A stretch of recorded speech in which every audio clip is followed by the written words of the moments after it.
स्वभाव शांत, संयमी, मनमिळावू, आक्रमकता मात्र ती लेखणीतच. अभ्यासू, संशोधक, शोधपत्रकारिता करणारे वरिष्ठ उपसंपादक अविनाश कोळी बनले लोकमतचे सांगली जिल्हा आवृत्ती प्रमुख.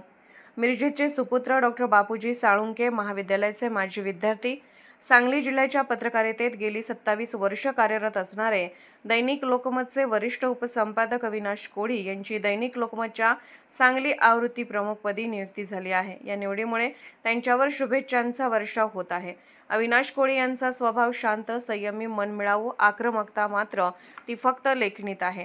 अभ्यासू, संशोधक, शोधपत्रकारिता करणारे पत्रकार अविनाश कोळी यांनी शेती, पाणी, राजकारण, शिक्षण, उद्योग, क्रीडा यासारख्या विविध विषयावर अभ्यासपूर्ण लिखाण केलं आहे.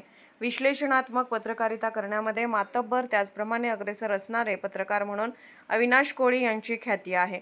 पत्रकारितेतील आपल्या कार्यकर्तृत्वामुळे तरुण वयात आवृत्ती प्रमुख सारख्या मोठ्या पदावर त्यांची नियुक्ती झाली आहे.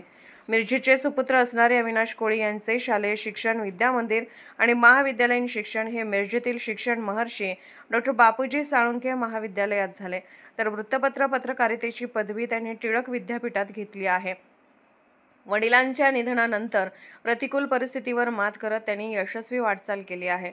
पत्रकारिता करत असतानाच पत्रकार संघटनेच्या माध्यमातून पत्रकारांचे प्रश्न सोडवण्यासाठी त्यांनी प्रयत्न केले आहेत.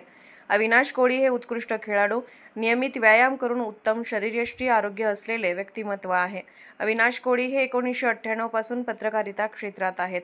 यापूर्वी दैनिक सामना, तरुण भारत, महासत्ता या दैनिकांमध्ये सुद्धा त्यांनी काम केलं आहे.